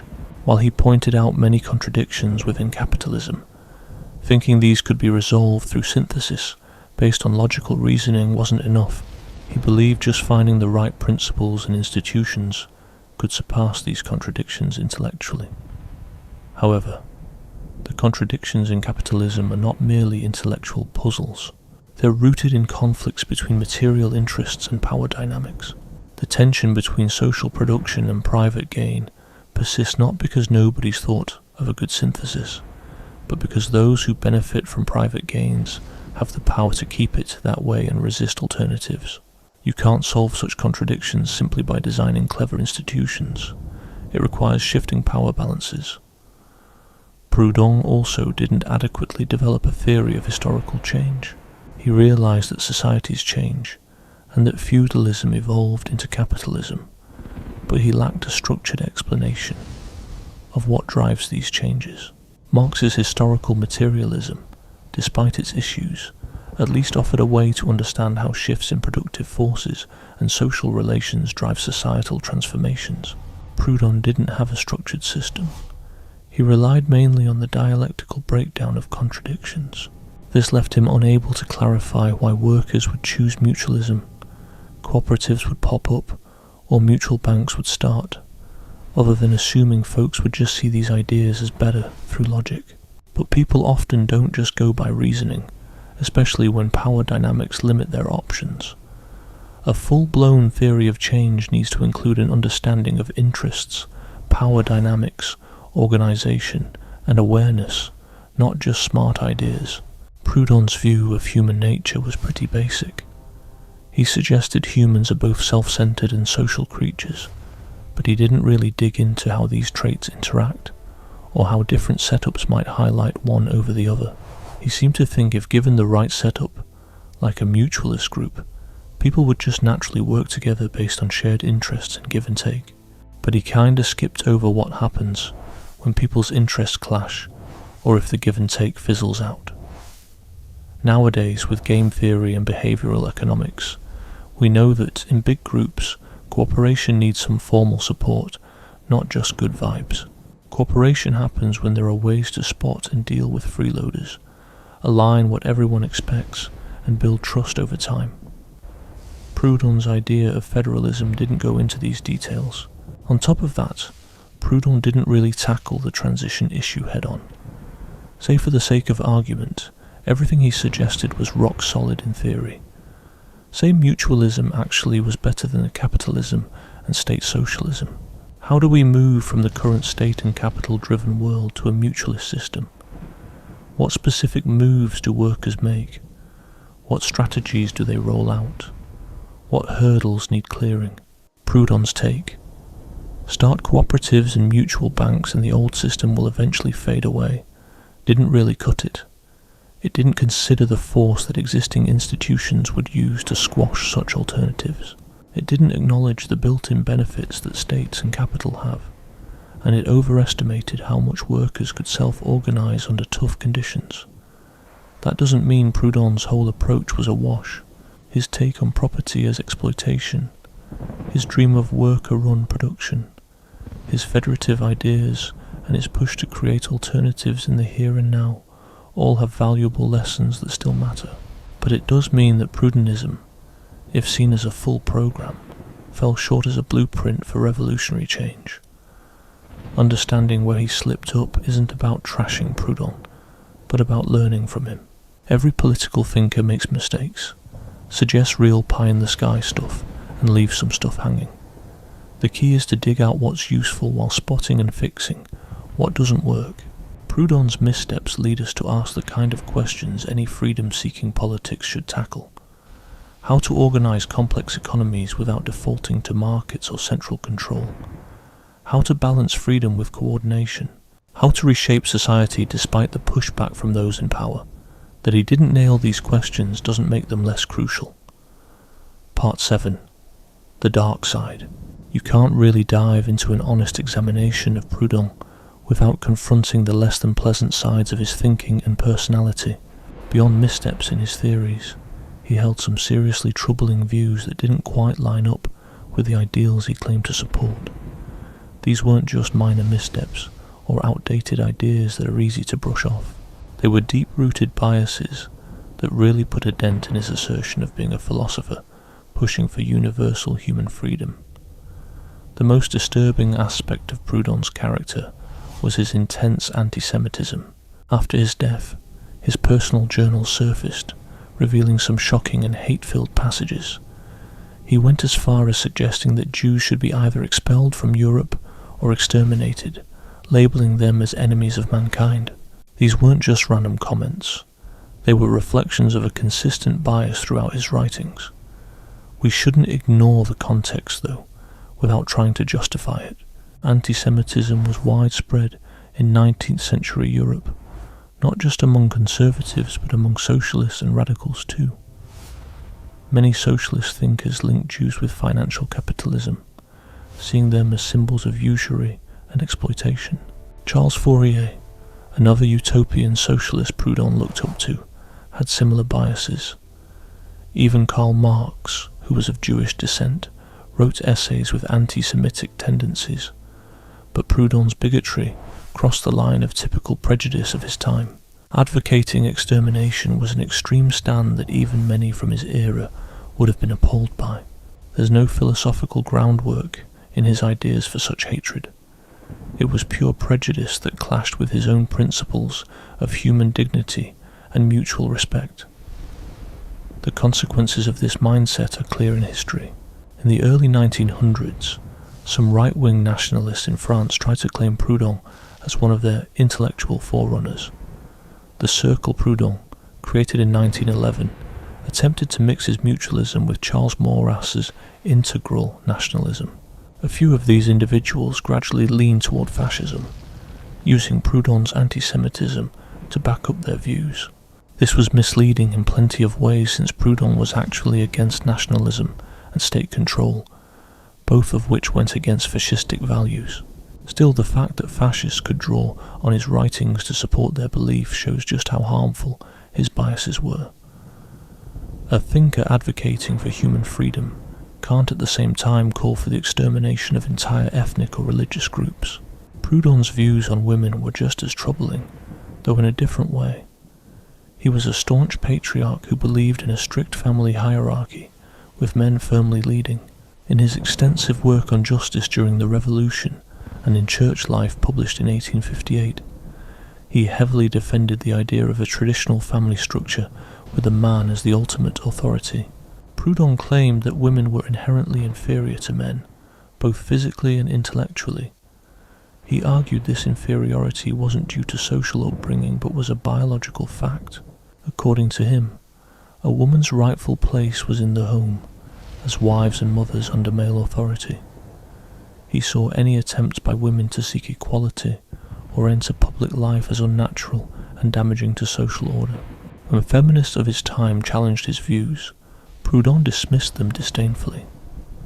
Flora Tristan, a socialist feminist he met in Paris, was a strong advocate for women's rights and social equality. After her death, Proudhon wrote scornfully about her ideas. Later, when anarchist Joseph Déjacque criticised Proudhon's patriarchal views and urged him to stand against the oppression of women, Proudhon chose to ignore him. Déjacque even told Proudhon that he couldn't genuinely call himself an anarchist if he refused to oppose men's domination over women, a damning critique that highlighted a fundamental flaw in Proudhon's philosophy. How could someone who claimed to oppose all forms of domination and hierarchy still fiercely support male dominance over women? How could someone who championed mutual respect and voluntary association demand enforced female submission in the family? Proudhon never squared this inconsistency because he never recognized it as one. He really seemed to think that gender inequality was just part of the natural order, so he didn't consider it to be unfair domination. But honestly, that doesn't make any sense. It's clear that domination is not right. If human dignity calls for freedom and equality, then those values have to be applied to everyone, or they're meaningless. You can't decide who gets to enjoy freedom based on gender. Today's anarchists and socialist thinkers have all disapproved of Proudhon's old-fashioned views on gender, saying they're totally out of line with anarchist ideas. The anarchist community has embraced gender equality, and many have come up with detailed insights on how patriarchy meshes with capitalism and state power to keep domination going. This shift meant they had to move away from Proudhon's outdated ideas about gender, even as they took inspiration from his economic and political thoughts. Some people who defend Proudhon try to downplay these issues by suggesting we should separate his useful ideas from his personal biases. They note that his take on federalism, critiques of property, and belief in worker self-management can be accepted without endorsing his anti-Semitism or sexism. There's definitely some truth to that. You can separate ideas from the person who came up with them. But we also need to ask ourselves if these biases were truly separate from Proudhon's main philosophy, or if they point to bigger problems in how he thought. His views on gender weren't just a small personal issue, but rather a major part of what he wrote about in his key works. These views were woven into how he saw the family as the building block of society, and his theory of justice that grew out of family dynamics. The fact that Proudhon could talk about equality and mutual respect while also supporting the subjugation of women shows that his principles weren't as solid or consistently applied as he claimed. It suggests a level of self-deception and rationalization that should make us question what else in his analysis might be flawed. We also shouldn't ignore how Proudhon's biases influenced his political actions and reach. His dismissive attitude towards women hurt the appeal of his ideas and kept away potential supporters and allies. His anti-Semitism, though it might have clicked with common prejudices among some workers, actually promoted the very scapegoating and division that the workers' movement should have fought against. Looking at the big players in political thought, few were perfect as people. Marx could be arrogant and vindictive. Bakunin sometimes acted dishonestly and had a conspiratorial side. Kropotkin had his own blind spots too. But recognizing that everyone has flaws doesn't mean we should downplay serious moral failings. Proudhon's anti-Semitism and misogyny were not just personality quirks, they were stances he actively pushed and defended. For anyone considering Proudhon's ideas today, this presents a real challenge. How do you engage with a thinker whose insights can be valuable, but whose prejudices were terrible? The solution can't be to just brush aside or excuse his biases. That would be both intellectually dishonest and morally unacceptable. Nor should we throw away all his work because of his faults. That would mean losing out on potentially valuable insights. A better path is to engage critically, take what's useful and openly reject what's harmful. Understand that Proudhon's critique of property and his ideas for federative organization offer real insights, while his views on women and Jews were not only morally wrong, but also philosophically inconsistent with his own stated principles. Use his failures to learn about the dangers of letting prejudice taint even radical political thought. It's also worth noting how this highlights the limitations of abstract principles on their own. Proudhon could speak beautifully about justice, equality, and mutual respect, but those principles are meaningless if they aren't applied consistently into everyone. Every tyrant has claimed support for justice, while denying it to groups they see as inferior or threatening. True commitment to human freedom stands out from empty talk by being willing to extend that freedom to everyone, without leaving anyone out. Proudhon failed this test in a big way. His ideas hold some real gems, but they're mixed with some toxic stuff. If you're referencing his work, you need to separate the good from the bad and keep a close eye on your biases, or the urge to make exceptions to universal rules because of convenience or prejudice. That's exactly what leads to the kind of hatred that Proudhon promoted. Part 8. Legacy and Evolution. Despite his personal shortcomings and the limitations in his theories, Proudhon's ideas had a massive impact on radical movements for years following his death. His legacy is a mixed bag, since various groups took different parts of his thoughts and spun them off in ways he probably wouldn't have imagined or even supported. By the time Proudhon passed away in January 1865 at 56, he was worn out from a life filled with poverty, jail time and exile. He left behind a ton of work, more than 40 volumes of books, articles, letters and notebooks. He also inspired a rising tide of workers and intellectuals who believed in his dream of a society free from government and capitalist exploitation. Mikhail Bakunin, a Russian revolutionary, became the key figure in not just continuing Proudhon's ideas, but reshaping them, standing as the other main pillar of anarchism alongside Proudhon. Bakunin met Proudhon in Paris in the 1840s and was deeply taken by his anarchist vision, but Bakunin was nothing like Proudhon. While Proudhon was a careful thinker who shunned revolutionary violence, Bakunin was all about passionate rebellion and didn't shy away from armed struggle. He took Proudhon's rejection of the state and his idea of federative organization to heart. He believed society should be organized from the ground up through voluntary associations, rather than being directed top-down by centralized authority.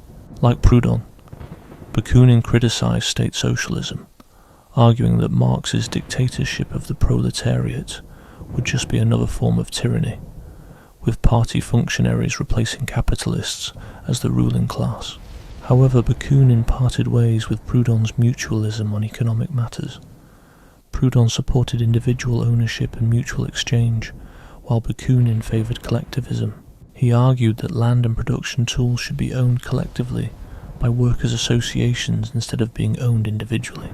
Bakunin dismissed Proudhon's ideas about labour exchanges and mutual credit as too focused on the individual and impractical. More importantly, Bakunin advocated for revolutionary violence, something Proudhon categorically opposed. Bakunin believed the state and capitalism could only be overthrown through uprising, that workers should be ready to fight, and that revolutionary movements should have secret groups planning and coordinating actions, a direct challenge to Proudhon's peaceful gradual approach. The difference between Proudhon and Bakunin highlighted a significant evolution in anarchist thinking, shifting from its mutualist beginnings to more revolutionary forms. After Proudhon's death, his supporters in the First International Working Men's Association, especially the French and Belgian delegates, started leaning towards more militant stances under Bakunin's influence. The Paris Commune of 1871 was an essential testing ground for these ideas. When workers took over Paris and tried to set up a revolutionary government, many organisers of the Commune were influenced by Proudhon's federalist and worker self-management ideas. The Commune formed cooperatives, federated neighbourhoods, and tried implementing direct democracy. But defending itself against the French government's crackdown required military organisation and centralised decision-making, which clashed with pure federalist ideals. When the Commune eventually fell after 2 months and thousands of workers were killed, both Marxists and anarchists claimed it backed their views. Marx argued it proved the need to seize state power and use it to crush the bourgeoisie. Bakunin and the anarchists countered, saying it highlighted the strength of workers' self-organisation and the futility of using state power for freedom-loving goals. Both readings had bits of truth, and they influenced how later movements saw the link between revolution and state power. After the division in the First International in 1872, which saw Bakunin's anarchists go up against Marx's authoritarians, anarchist movements branched out in several ways.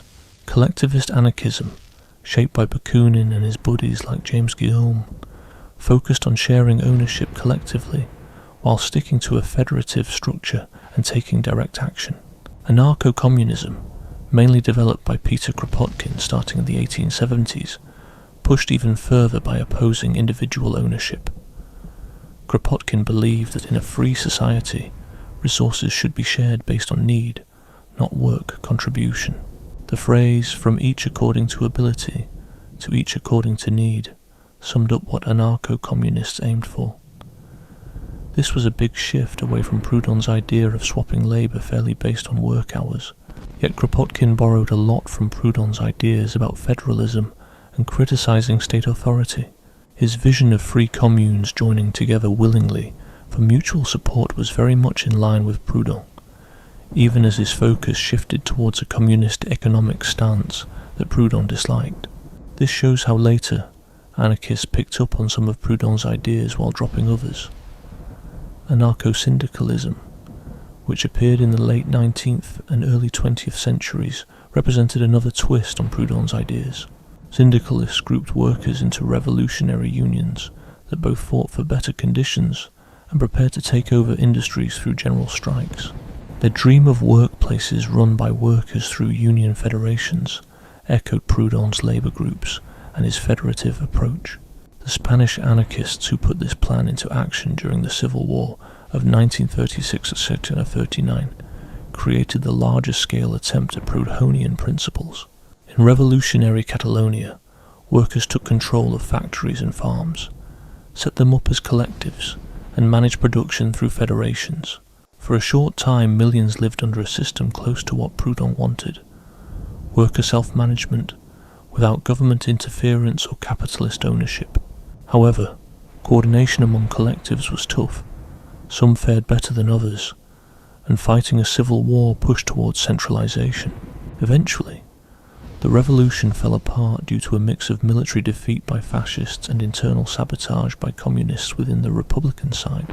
But the Spanish case showed Proudhonian federalism could work on a large scale, despite facing big practical hurdles.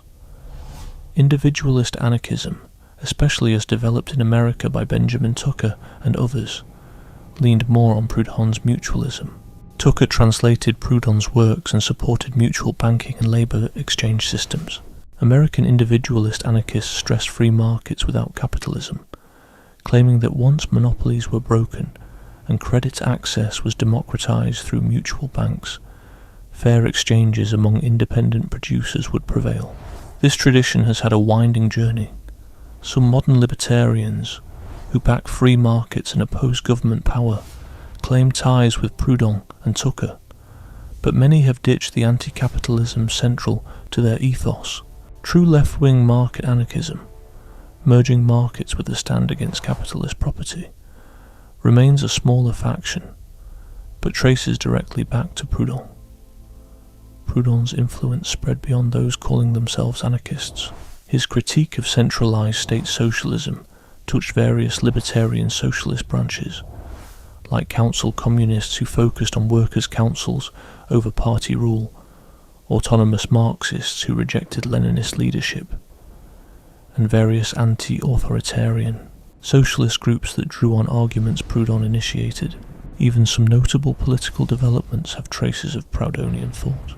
The cooperative movement that spread across Europe in the late 19th century, forming consumer and producer cooperatives along with mutual insurance societies, was directly inspired by Proudhon's mutualism. Credit unions, delivering financial services non-profit and member-owned, realized parts of his mutual banking idea. Federalism as a political idea usually ended up within state frameworks, rather than replacing them entirely, but drew on Proudhon's concepts. His thoughts on opposing centralization and advocating for power to be spread among independent groups that choose to cooperate had a significant impact on various federal and decentralized initiatives. By the 20th century, Proudhon's direct influence declined as anarchist movements were suppressed by fascist and communist regimes, and as social democracy and revolutionary Marxism became the more prominent forms of socialism. Despite this, his ideas never vanished completely. The New Left in the 1960s with its focus on participatory democracy and decentralization, reflected Proudhonian themes, often without realizing the source. Modern anti-globalization movements, autonomous politics, and diverse forms of direct democracy activism frequently operate on principles similar to those of Proudhon. They emphasize structures built on horizontal organization, decision-making by consensus, engaging in direct actions over electoral politics, and establishing alternative institutions now instead of waiting for a revolutionary shift. All these concepts are linked to Proudhon's federalist ideas and his approach of cultivating the new within the old framework. Worker co-ops are still around and new ones are created regularly, although they make up only a small slice of the world's economy. Platform co-ops, which bring cooperative principles to digital services, are a modern effort to apply Proudhon's ideas to tech. Mutual aid networks, which grew during the pandemic and other emergencies, showcase the idea of mutual support that Proudhon advocated. The contradictions in his influence mirror the contradictions in his thinking. His federalism sparked true revolutionary actions, while his mutualism suggested slow reform via economic competition.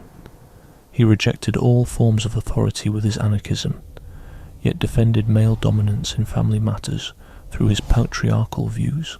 His broad-mindedness was against nationalism, but his biases sowed discord. Various movements drew different conclusions, focusing on parts of his work while dismissing or rejecting others. The most enduring elements of his legacy weren't necessarily his economic proposals, which were largely impractical, but rather his fundamental insights on power and organization. Concepts like always questioning authority, building social structures from the ground up instead of top down, and letting workers manage their own labour rather than being dominated by bosses or bureaucrats, continue to resonate even as his original methods were adjusted or discarded. Proudhon's legacy isn't a static doctrine. It's an active tradition of critical thought and trial and error practice. Each new wave of thinkers re-evaluates his ideas, retains what's useful, and tweaks or sidelines what doesn't work. This ongoing process of change and adaptation might just be the most Proudhonian trait of his legacy, a persistent challenge to any form of authority, including his own. Part 9. Academic debates and present-day critiques. Scholarly discussions about Proudhon have been a mixed bag, sparking debate from his era to today. Experts from different fields like political theory, economics, history, and philosophy have argued over his impact, seen his ideas in opposing ways, and couldn't agree on whether his ideas were beneficial or destructive. These debates often say as much about the scholars and their political leanings as they do about Proudhon himself. Back in the day, the first scholarly reactions were fueled by the ideological fights of the 19th century socialist movement. Marxist thinkers, echoing Marx's own harsh critique, usually wrote Proudhon off as a confused petit bourgeois utopian. To them, his mutualism was more about longing for past artisan production than promoting a revolutionary future. They claimed his lack of understanding of capitalism's true nature, and his rejection of class struggle rendered him not just unhelpful, but potentially harmful to the workers' cause. On the flip side, anarchist thinkers hailed Proudhon as a visionary who spotted dangers in centralized socialism long before the harsh realities of Stalinism emerged.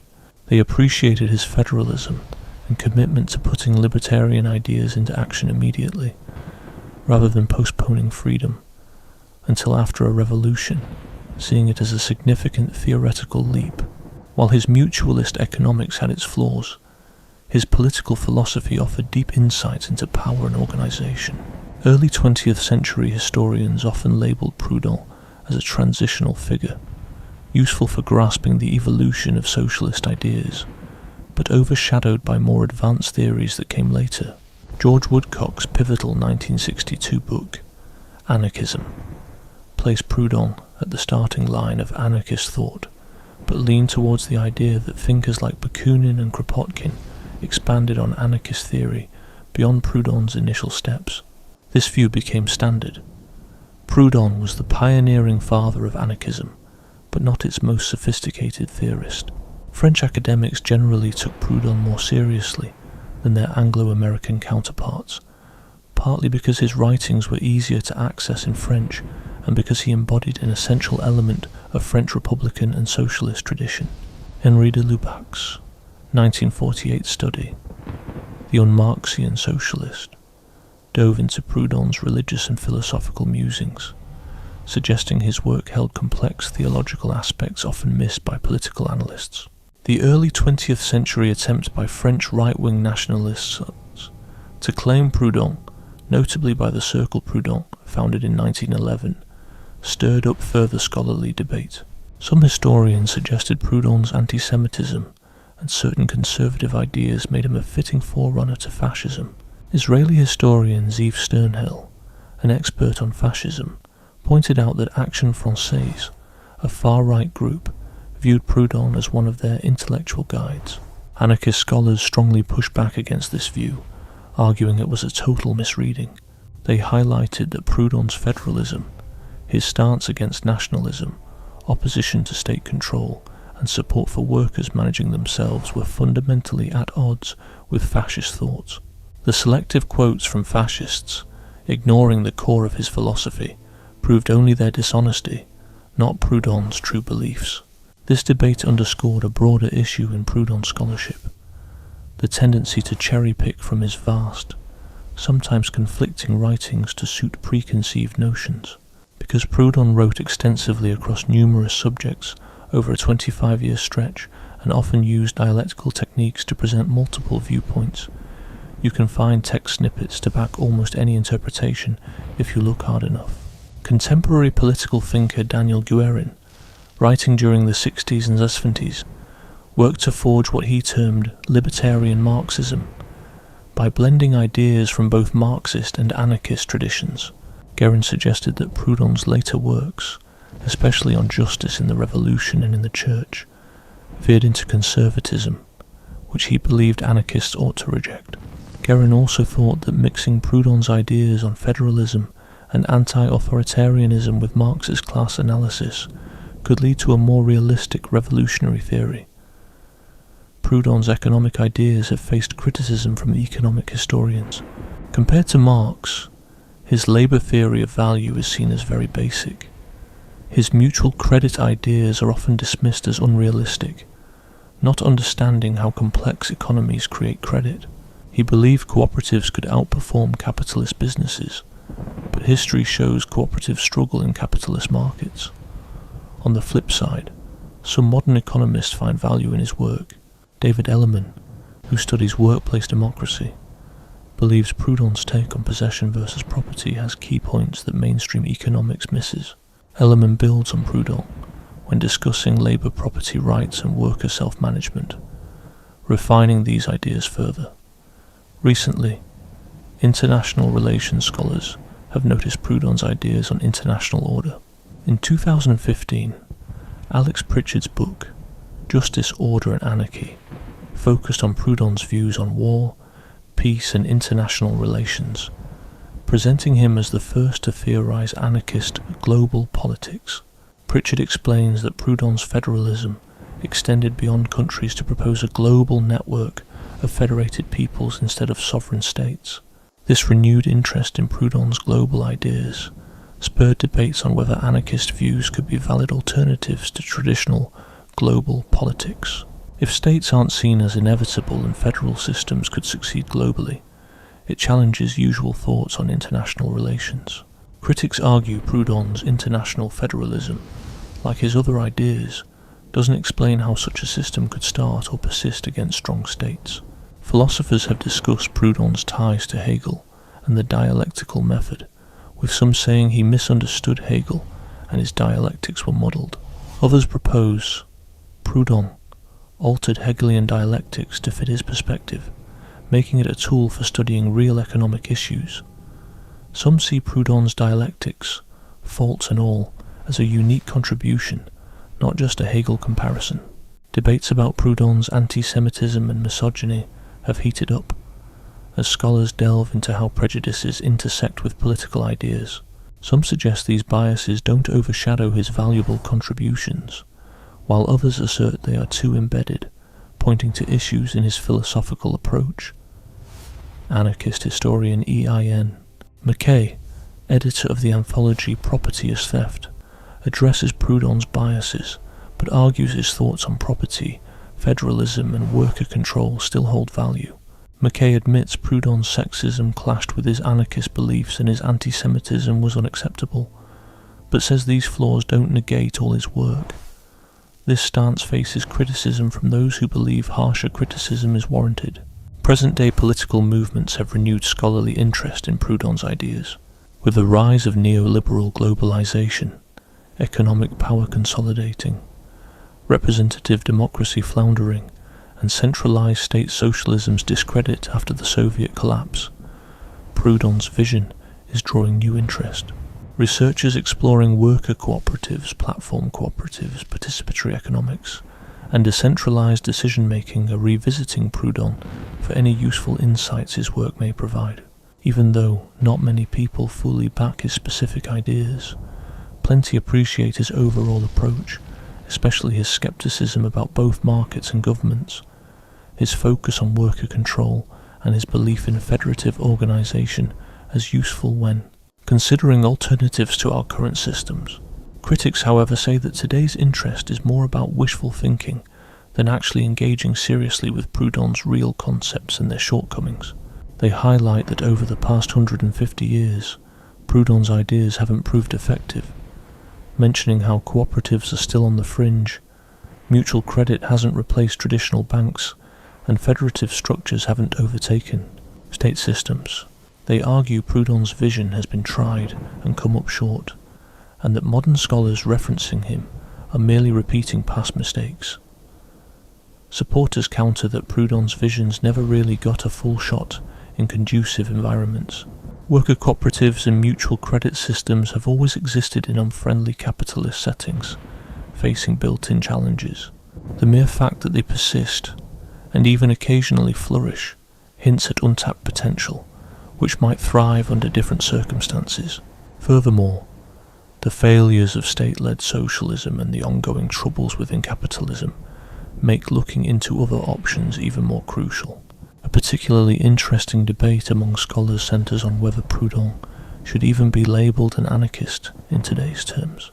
He was definitely the first to adopt anarchism as a positive identity, but his focus on mutualism, with an emphasis on contracts, markets and individual ownership, stands in contrast to Kropotkin's communism or the revolutionary syndicalism seen in later anarchist movements. Some argue Proudhon represents a unique line of thought known as mutualist anarchism, which shouldn't be mixed with social anarchism.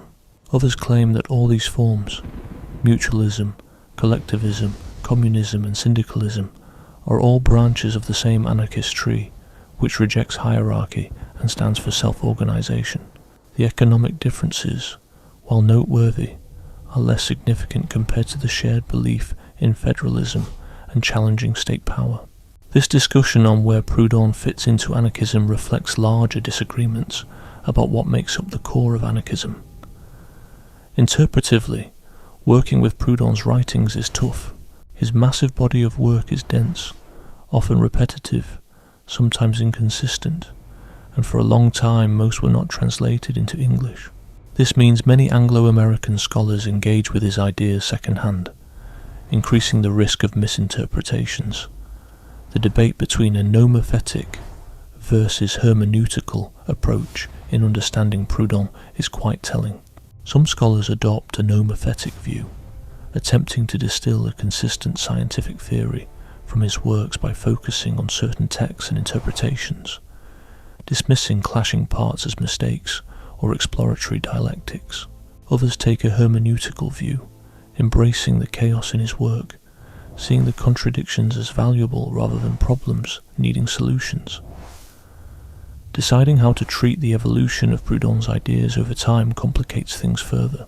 His early writings, like What is Property, were more radical than his later works, which show a more moderate stance on some issues. Should we prioritize the early Proudhon or the later one? Different takes on this lead to varying evaluations of his overall impact. Ultimately, reaching a consensus on Proudhon through scholarly debate is unlikely, because the issues are not just academic, they're deeply political. Whether his ideas are beneficial depends partly on your own views about societal organisation, viable strategies for change, and which dangers require the most attention. Scholars with different starting assumptions will naturally come to different conclusions about Proudhon's impact. What is clear is that Proudhon's ideas still matter today, because they tackle issues that haven't been resolved. How can we set up intricate modern economies to be democratic, steering clear of both capitalist markets and state-controlled planning? How do we spread out power to prevent tyranny, but without descending into disorder? How do we balance personal freedom with the need for working together as a community? These are the kinds of questions Proudhon raised, and since we haven't nailed down solid answers yet, people keep going back to his ideas, even though they have their flaws. Part 10. Final thoughts. We've explored Pierre-Joseph Proudhon's philosophy from various perspectives, dissecting his central ideas, his methods, the practical solutions he proposed, his disagreements with other intellectuals, his achievements and shortcomings, his biases, his enduring impact, and the academic discussion surrounding his importance. So how do we sum up this intriguing, sometimes paradoxical, but undeniably influential thinker? Proudhon's biggest contribution was his radical challenge to ideas many accepted as natural or unavoidable. He claimed private property wasn't a natural right, but a form of theft. He argued that government wasn't necessary for social order, but actually got in the way of it. To him, capitalism didn't reward labour, but exploited it, and progress wasn't tied to hierarchy. In fact, hierarchy slowed it down. These bold claims shook the very foundations of 19th century political economy and moral philosophy. By stating property is theft, Proudhon urged a re-evaluation of how ownership works. He pointed out that legal property rights allowed resource-rich individuals to profit off those with fewer resources. He saw rent, profit and interest as ways people take without giving back, suggesting that capitalist property systems were built on sanctioned exploitation. Even those who dismiss his specific arguments have to seriously consider the questions he posed about the moral basis of ownership. By embracing anarchism as a positive belief, Proudhon laid the groundwork for a whole new political philosophy, imagining a society sans government. Prior to Proudhon, anarchism was synonymous with chaos. After him, it meant voluntary cooperation, federative structures and order springing from mutual respect, not from authority. This was a revolutionary shift that opened the door to contemplating alternatives to state control. Proudhon's federalism was a true middle path between free markets and state planning, and between individualism and collectivism. His idea of a society organised from the ground up through voluntary agreements among independent associations with no overarching power was a unique addition to political thought. Whether or not it could be fully realised, it offered a different model that shaped movements and thinkers for years to come. His focus on worker self-management and the idea that economic democracy was crucial for political democracy foreshadowed issues that would grow central to labour struggles worldwide. Proudhon saw wage labour as a form of submission, believed voting rights were hollow if people spent their waking hours under rigid control at work, and felt true freedom meant workers controlling their own labour. This insight remains vital to current discussions about workplace democracy and economic fairness. Still, Proudhon's shortcomings were significant and cannot be ignored. His economic theories were muddled and his practical plans flawed. His version of the labour theory of value failed to explain how exploitation actually functions in capitalism. His mutual credit ideas couldn't operate on a scale large enough to change an economy. He was overly optimistic in thinking co-ops could outcompete capitalist companies without state help or radical transformation. His philosophical approach, though sometimes sharp in highlighting contradictions, treated economic concepts too abstractly, not as reflections of real social interactions. As a result, he proposed theoretical solutions that lacked any real foundation in actual circumstances or class struggles. He could devise paper solutions with no realistic route to actual implementation. Most troubling were his prejudices, especially his anti-Semitism and contempt for women, which were both morally unacceptable and philosophically out of sync with his expressed beliefs. A philosopher advocating for universal human dignity and mutual respect cannot support the extermination of Jews or the subjugation of women simultaneously. These prejudices showed Proudhon's failure to consistently apply his principles and weakened his status as a liberating thinker.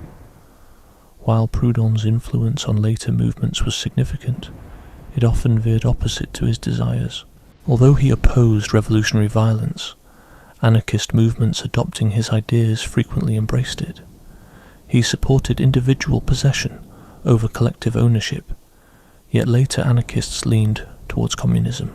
He pushed for peaceful change, though his federalist ideas were famously put to the test during the revolutionary civil war in Spain.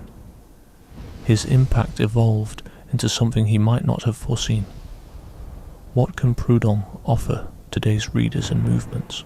Not a fully formed system to adopt, since his specific ideas have been surpassed and his biases need to be completely rejected.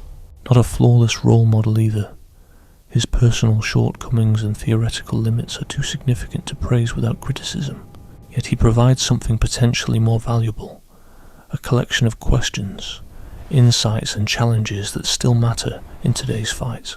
The challenge of organizing modern economies without capitalist exploitation or government bureaucracy is still unresolved. Proudhon's mutualism might not be the answer, but his argument that we need alternatives to both markets and planning keeps the conversation going. Modern efforts in cooperatives, platform cooperatives, participatory economics, and various forms of economic democracy still deal with the same balance issues between coordination and independence that Proudhon pointed out. The challenge of distributing power to avoid tyranny while avoiding chaos is still pressing. Proudhon's federalism might not be entirely feasible, but his criticism of centralization and his bottom-up approach offer valuable insights. Current movements promoting direct democracy, horizontal organization, and shared decision-making often resonate with Proudhon's ideas, even if the participants aren't familiar with him. The challenge of achieving social change against entrenched power's resistance remains unsolved. Proudhon's hope for peaceful change was naive, but his warning about revolutionary violence leading to authoritarianism has been proven right throughout history. The conflict between not having enough means and corrupting means, which he grappled with, is still a challenge for revolutionary movements. Maybe most importantly, Proudhon showed the importance of questioning all authority, including questioning one's own beliefs and biases. His failure to consistently apply this principle to his own prejudices highlights how difficult this questioning can be and how easily we overlook our own biases. Still, the principle holds true. Authority must always prove itself. Hierarchies should always be contested. Established ideas must always be scrutinized. For researchers, Proudhon provides vast material for exploring the growth of socialist thought, the conflicts within radical movements, and the connection between theory and practice. His extensive work contains insights and mistakes in nearly equal measure, making him perfect for teaching critical thinking in political philosophy. Students can learn from both his errors and successes. For activists and organizers, Proudhon offers both inspiration and caution. His vision of a society built on voluntary cooperation and mutual aid remains motivating. His pledge to practice libertarian principles immediately, instead of delaying freedom until some distant revolution, provides a valuable perspective against vanguardist approaches. However, his underestimation of power and belief in purely economic changes without political struggles teaches important lessons about missteps to avoid. Proudhon's life and work reflect the contradictions of his time and radical thought in general. He was a true working-class intellectual who didn't forget his impoverished beginnings, yet he supported patriarchal family structures that oppressed working-class women. He was a visionary who thought of alternatives to capitalism and state control, yet he harboured ethnic prejudices. He was a sharp thinker who identified genuine issues in political economy, but he suggested solutions that were impractical. These contradictions don't cancel each other out to make Proudhon an average thinker. Rather, they create a legacy that demands critical and selective engagement. We can draw from his insights on property, power and organisation while rejecting his biases. We can value his federalist vision while acknowledging the inadequacy of his specific methods. We can admire his intellectual bravery in challenging basic assumptions while being mindful of his failures to consistently apply his principles. Proudhon stands out in the world of political thought for his unique role. While he wasn't the most detailed thinker, Marx beat him in that department. He also didn't shine as a successful doer, with many of his plans falling short. On top of that, he wasn't the most ethical guy, carrying some pretty bad prejudices, yet Proudhon dared to tackle questions others ignored, saw possibilities others couldn't dream of, inspiring movements that reshaped the world, the ideal world he imagined, a place where workers control their labour through democratically run cooperatives, where society organises based on voluntary partnerships instead of government force, and property is simply about using it, not exploiting. It still hasn't become reality. Now, more than 175 years after his death, capitalism and state systems are still reigning.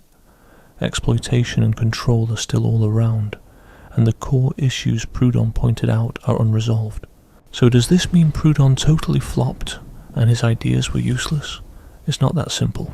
Ideas aren't just about being immediately put into action.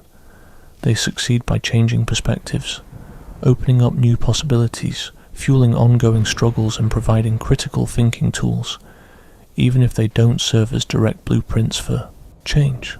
Proudhon shifted the way millions viewed property, not as something inherently rightful, but as a social construct open to challenge and change. He reshaped people's thoughts about governance, proving social order doesn't have to rely on state-enforced power. He changed the way workers regarded their labour, planting the groundwork for ideas about workers' control, which would later grow into cooperative movements, syndicalist efforts, and fights for the workplace democracy across the globe. His shortcomings offer crucial insights alongside his achievements. The flop of mutual credit highlights how hard it is to create new economic systems within hostile capitalist territories. His failure with his dialectical methods shows the risk in treating social issues as just logical puzzles, rather than clashes of real-world interests. The collapse of peaceful transformation underscores the hard pushback power structures give against any alternatives. His personal setbacks, his biases and oversights also demonstrate how even radical minds can stumble in applying their own beliefs consistently. Looking at Proudhon, 2 centuries after his birth, what did he nail, and where did he miss the mark? He was spot on about capitalism's exploitative nature, how private property can lead to domination, and that wage earning as a system of subordination. He recognised that state power often veers toward tyranny, that centralisation dangerously bundles power, and that bureaucracy tends to serve itself over the people. He believed that workers should have control over their work, organisation should ascend from the grassroots, and that freedom and equality shouldn't be postponed until some distant revolution. However, he miscalculated how change could come about, underestimating the force that states and capitalists would unleash to keep their hold. He was wrong about the effectiveness of his economic models, which simply couldn't stack up against capitalist finance and industry. He slipped with his prejudices, clashing with his own beliefs, pointing out flaws in his reasoning, and his faith in human nature and voluntary cooperation didn't fully account for how power structures and material conditions shape behaviour. For anyone looking to learn from a Proudhon today, the key is to keep what still holds value, while discarding what missed the mark or was harmful. This means digging deeply, avoiding both blind celebration and outright dismissal, carefully distilling insights from mistakes, principles from prejudices, dreams from delusions. Proudhon wondered if a different world was achievable, a world without exploitation or control, driven by cooperation, not compulsion. His solution, mutualism and federalism through peaceful change, didn't pan out, but the urgency of his question still burns bright now, just as it did back then. Though his answer crumbled, it doesn't mean we should drop the question altogether. The ongoing problems with capitalism and the evident shortcomings of state socialism make finding new solutions even more urgent. Pierre-Joseph Proudhon was definitely a complicated guy with imperfect ideas aiming to tackle real issues. He offered insights that have permanently enriched political thought, but also held prejudices that have left a lasting mark on his reputation. His ideas sparked movements that influenced countless lives, yet he also suggested plans that were never feasible. Essentially, he was just a human being, complete with all the typical contradictions and limitations.